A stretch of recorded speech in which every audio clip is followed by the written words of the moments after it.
Hello and welcome back to the Cosmic Vortex. My name is Troy, and in today's video we're breaking down episode 5 of WandaVision, the longest episode to date and also the best one so far in my personal opinion. And as per usual, we're going to break down everything that happened in this episode, talk about it in detail, give my thoughts and reviews of the episode, and then finally share some theories on the bigger events of this episode. But first off, you know the drill, let's start off with our episode 5 breakdown for WandaVision. Let's get into it. The episode this time does not have a cold open, it opens with a recap and just the Marvel Studios logo sequence. But either way, we are in the 80s now, and Wanda and Vision are trying to look after their two children, Billy and Tommy. After a quick sketch where they can't get the babies to quiet down, they won't stop crying, Agnes turns up offering to help. The laugh track is present at parts in this episode, and there are some pieces during this segment and other ones during the episode where there is a bit of a laugh track, but it's very intermittent now. This episode is not a solid comedy episode, you'll see as we go forward. Vision's doubts from previous episodes, in particular 1x3, are beginning to come through even further now, as he does not even want Agnes to help with the children. Wanda tries to contest Vision's points to let Agnes go and help, and Agnes looks at both of them confused and says, "Do you want me to take that again? Shall we just take it from the top?" As if it's some kind of sketch. But it's the first sign in this episode of tension between Wanda and Vision, and believe me, as a lot of you will know by now, it doesn't stop there. Agnes then heads over to try and help with the babies, whilst Wanda and Vision have a quick heart-to-heart aside from the scene. Vision questions what just happened between himself and Wanda, and Agnes feeling a bit caught in between, and Wanda just acts as if nothing has happened at all. Although quite suddenly, the babies have vanished from their cribs, and there's suddenly 5-year-old boys stood behind the couple, to which Agnes makes a comment, "Kids, you can't control them no matter how hard you try." Which then leads straight into our 80s themed sitcom intro for this episode. It's probably my least favourite intro theme to any of the sitcom style episodes. I really liked themes for episode 2 and 3. 3 in particular, that We Got Something Cooking, has been stuck in my head for about 2 weeks now. But the intro itself is quite cool, showing baby photos of the kids as well as younger versions of Elizabeth Olsen in some of their pictures. I presume they are actual younger pictures of Elizabeth and they're not photoshopped, which is kind of nice. But what is definitely photoshopped are Vision's baby photos, because yes, we see those during the intro and they are both terrifying and adorable. The lyrics in the song were quite interesting though, talking about nobody being able to pull them apart and also them just making things up as they go along. But we get our first transition now to the real world, and what's good about this episode is it does bounce between Wanda and Vision and Sword Outside. It jumps between the two settings a few times in the episode to give us time with all of the characters, and I really appreciated that in this episode. We start with Monica being analysed after being thrown out of Westview and getting checked up to identify any injuries or trauma she might have suffered, but the scans signify that no one was being scanned at all. There's no results, there's nothing on there, as if Monica just wasn't there lying on the bed, which suggests that it could be something to do with Monica's powers, but she seems very chill about the idea that there is nothing on the readings from the scan. So it's as if maybe she already knew that nothing would happen there, so maybe she already had whatever these powers are, and what's happened in Westview isn't actually what's given her her powers. For those of you who aren't on board yet and are a bit confused, Monica Rambeau does become a superhero in the comics. There are several different mantles that she takes at different eras in the comics. I'll put them all on screen now. Obviously, I don't think she'll take the mantle of Captain Marvel at any point, but she might take the alias of Photon as a little like reference and homage to her mother being called Maria Photon Rambeau. I don't know, just an idea. Point is, Monica Rambeau's going to have some powers at some point, and I believe they'll be reflecting that in WandaVision. Jimmy and Darcy meet up with Monica then to head over to Tyler's briefing, where he talks a little bit more about Wanda's actions. He calls Wanda the victimizer and tries to make her out to be some kind of terrorist, to which Jimmy, Darcy, and Monica protest, at which point he then gives us the context of the origin of Vision returning in this show, describing that Vision's body was dismantled inside of Sword HQ. They were analysing his body or doing something in there. 9 days before this episode takes place, Wanda stormed in, took out all the cameras, and grabbed Vision's body and resurrected him to be alive in this show. We then head back over to the show where we see Billy and Tommy washing up a dog in the kitchen sink. When Wanda comes in to question the existence of the dog, the boys explain that they found him outside with no collar and ask if they can keep him. Vision then enters the kitchen and questions how the dog got there as well, in the same way as Wanda did, but Wanda notices that Vision's behaviour is a lot more formal and actually questions him on it, to which he replies by saying he's expecting a certain person to show up any time now,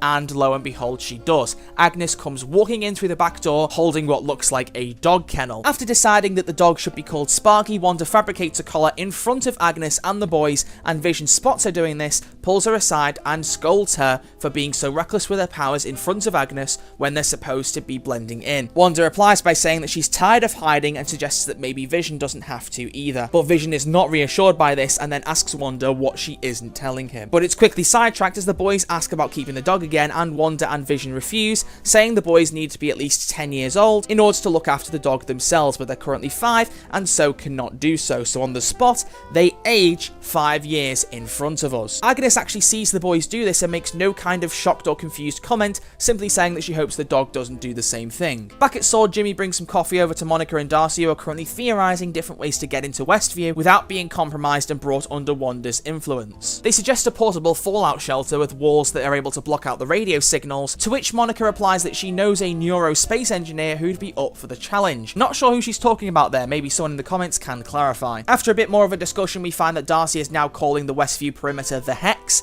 as it forms the hexagon shape, and they're still questioning the origins of all of the hexagonal shapes in the WandaVision sitcom, with me thinking once again the Hex links to Wanda's Hex powers that I discussed in my episode 3 breakdown. What's also interesting is that the trio discussed the two most powerful Avengers who could have killed Thanos on their own, with Monica and Darcy suggesting that Wanda had the power to do so, which, is correct, but Jimmy Woo also butts in and suggests that Captain Marvel could do the same. At the mention of Carol though, Monica seems a bit crestfallen and doesn't really want to make a comment on Captain Marvel, and when Darcy tries to continue it by asking where her powers came from, Monica quickly changes the subject and puts the group back on focus. So there's clearly something going on between Monica and Carol that we don't know about, that I'm guessing will be contextualized at some point in the future. Either way, very interesting. I want to know what's been going on there. After heading down to the lab, the trio then discover that Monica's clothes in the 70s episode of WandaVision were actually 87% Kevlar, meaning they were almost completely bulletproof, leading to the deduction that once things enter the Hex, matter and objects are changed and contextualized to fit within that time period,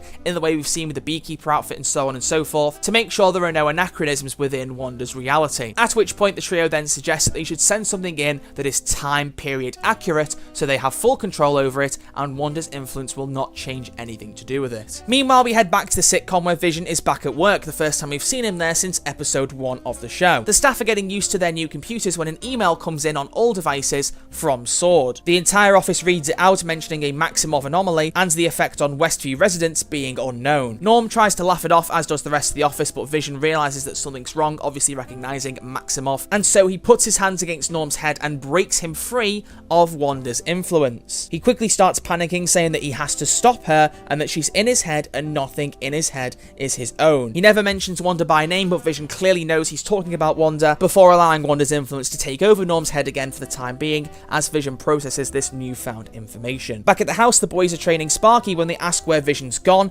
and there's a small argument over what happened to Vision and why he's at work on a Saturday. Wanda justifies this by saying that she and Vision had a small argument, but it won't last forever, in the same way that when the brothers fight, they still love each other and look out for each other in the end. This allows Wanda to bring up Pietro once again, saying that her brother is far away from here and that makes her sad sometimes. But once again, as this show likes to do, their conversation is interrupted by a noise outside. Wanda and the two boys as well as Sparky head outside to find a drone from the 80s flying into Westview and heading towards Wanda. This is a Sword drone from the 1980s that is time accurate to the sitcom, allowing Sword to get a look inside of Westview without being compromised. Tyler and Monica are watching over Wanda with this drone, and Monica tries to speak to Wanda with it, but it doesn't seem as though she heard anything. But it's worth noting that we only saw our perspective of it, and as we've seen from episode 4, any attempts of them to communicate Wanda did not show any replies on their end, but we knew from the sitcom that Wanda did hear what was happening. But with them not seeing the response, Tyler immediately orders a missile strike on Wanda from the drone, shortly followed by a breach at the border where Wanda walks out of Westview and into the real world in front of Sword, dragging the drone at her heels before throwing it at Sword. She gives them a very clear warning, threatening them to stay away from her and this reality and not interfere any further, and what's even creepier is that her Sokovian accent has begun to slip through. Monica tries to reach out to Wanda and get her to understand what they're doing, but Wanda says that she has what she wants already and no one will ever take it from her again, before influencing all of the guards to aim their guns at Tyler while she makes her escape back into Westview, but not before using her powers to transform the barrier of the Hex outside of Westview, changing it from the RGB colour static that was floating in the air to a complete red wall. But since we're back in the sitcom world of WandaVision, unlike last week, we've got a commercial this time. Another little product advertisement, but this one is very self-aware and I really like it because it is addressing something Wanda did directly through the commercial. Because it's advertising a new paper towel brand called Lagos with the quote, "For when you make a mess that you didn't mean to." It's quite a dark joke when you realise it's referencing all the people Wanda killed by accident in Civil War in Lagos. But it's a nice little in-joke that seriously made me laugh, probably more than I should have. So yeah, definitely my favourite commercial of the show yet. Back in the sitcom, the boys and Wanda are out looking for Sparky, who must have run away from the family whilst the drone was flying over them. The postman makes a comment as he walks past saying your mum won't let him get far, further reinforcing Wanda's control of this world, when Agnes appears in the distance, having quote-unquote found the dog chewing on her azalea leaves, resulting in the dog dying. The boys are visibly distraught by this and are about to age up to try and process the grief better, but Wanda tells the kids not to age up before they retort by saying that Wanda can fix the dead and ask her to do the same to Sparky. What's interesting here is that Agnes does question what the boys say, asking Wanda if she can do that, but Wanda just completely ignores her and doesn't even acknowledge what Agnes is saying. She then says that we can't reverse death no matter how sad it makes us, and that some things aren't forever. But considering what she did to Vision 9 days ago in the Sword HQ, yeah, not sure about that, Wanda. And so we come to the final scene of the episode and the biggest scene yet. Vision arrives in the house and then begins to throw all of the information he's picked up at Wanda, questioning the logic of this world. He says that he spoke to Norm free of Wanda's oversight and described the pain he was feeling, and asks Wanda why Norm is under her influence as well as the rest of Westview. He suggests that she wasn't consciously aware of what she'd done to Westview, but once she realised has kept it under her control, and then says to her that she can't just keep making them go to bed, rolling credits, and jumping forward in the decades. Wanda ignores Vision's request by starting the credits on this episode, but Vision fights so hard that the credits actually break, and the argument persists past the sitcom theme. He then starts shouting at Wanda, demanding to her that she stop lying to him, to which Wanda says that he doesn't want to know what's outside of Westview, but Vision cuts in once again saying that he doesn't even remember his life before Westview, he doesn't know how he got there, how he's alive, and he is actually scared. At one point I did think they were about to fight each other because they both started floating and Wanda's powers began to show again, but the situation calms down ever so slightly and the two sit down to carry on their argument, at which point the doorbell rings. Wanda tries to say to Vision that she didn't arrange for that doorbell to be rung, but Vision doesn't believe her. Crestfallen, Wanda heads over to the doorbell to find out who has rung it, in the biggest surprise twist of the series so far, because who turned up at her door? Well, none other than her brother, Pietro Maximoff, aka Quicksilver. But not the Quicksilver we expected. Instead of Aaron Taylor-Johnson's representation from the MCU in Avengers Age of Ultron, it is actually Evan Peters' portrayal of Quicksilver, who appeared in the Fox X-Men films. Darcy makes a comment whilst watching, saying that they recast Pietro, at which point Pietro then starts talking to Wanda, mentioning being her long-lost bro. But the episode cuts off there. Pietro has arrived at Wanda and Vision's house, but it's not the Pietro that we know, and it's not even the Pietro that Wanda knows. What's happening next in WandaVision? Well, it's time to talk some theories. But seriously, what an episode. I really liked the way they bounced between the sitcom and the real world, giving us context in both areas, giving us a bit of the sitcom element, but also blending in a lot of the Marvel themes now, giving us the clear hint that things are really beginning to break down. Vision is clearly aware of what's going on around him and is not happy with the world he's living in. Wanda is struggling to keep Vision reassured now, and everyone is seeing that quite clearly. The writing is quite clearly on the wall that Wanda's influence over Westview is not going to last much longer. So let's talk some theories, and I want to kick off with potentially my biggest one, and this is that I'm not entirely sure now that Wanda is completely and solely responsible for the world that she's living in. While I do believe a lot of it is down to her and that she does still have control over this world, I'm not entirely sure that she set it up to begin with, because they're trying to hint that Wanda was not aware of the world being crazed around her. She was a bit more subconsciously aware that she was just in this world and was just enjoying her life with Vision, but once she realised that it wasn't real, she's fighting to keep it controlled. We've really been ramming home this it's all Wanda thing, and when you think about it, there's still 4 episodes left to go of the show. At this point, it would genuinely not surprise me if they just completely flipped it round and pulled a fast one on us and said that actually while Wanda is controlling a lot of it, she didn't start this, somebody else did. And one of my main reasons for this is my growing suspicion of Agnes. As Vision pointed out, she always seems to be there with exactly what they need. When they first get the dog, she's there immediately with a kennel. When the babies are crying, she's immediately there to look after the babies, to help them out. How do we know the dog bit those azalea leaves? How do we know something else didn't happen and Agnes is at the center of it? We don't know this. And I really am starting to feel a bit more unnerved by her. I really liked her at the start of the sitcom, but now I'm not sure whether I should like her, because all of the way she's behaved in this episode, combined with episode 3, where she clearly stopped her from telling Vision what was going on around them, there's clear evidence here that Agnes is not just your typical neighbor. She's not your typical Westview resident that's been influenced by Wanda and is being controlled by her. There's something more to Agnes. I'm not not sure what it is, but I'm very suspicious and I'm onto it now, and I want to see where that goes. We also know now for sure that Vision has been resurrected by Wanda. He's been put back together and put into this suburban dream. So just like last week, my question is, can Vision actually leave Westview at any point? We know that Billy and Tommy are obviously going to come out of this to become their own superheroes at some point down the line, but can Vision do the same? I just don't know. I see two possible options because he's obviously going to try and leave Westview at some point. Either when he leaves, he's going to completely break down, go back to being a corpse, lose all form of life, or he might just come through and be restored. If Wanda's actually resurrected him without the Infinity Stone, which, as I said last week, they said in Infinity War he could be alive without that stone, maybe they could bring him back. But Vision doesn't remember his life before Westview, so it's almost like he's been reborn. So maybe with him being reborn, it could be a little too soon for him to die again. But I just don't know. I also think the potential of Monica's powers are quite interesting. Once again, she didn't seem very surprised by the readings from the scan not coming up with anything, so I think she personally has had whatever her powers are for a little bit of time now, and we're probably going to see them manifest later down the line, and this also explains why Wanda couldn't control Geraldine in the first few episodes of WandaVision. Maybe the thing that sets Geraldine apart is her powers. But now, the coup de grace, what is going on with Quicksilver? How has Evan Peters' version of Quicksilver showed up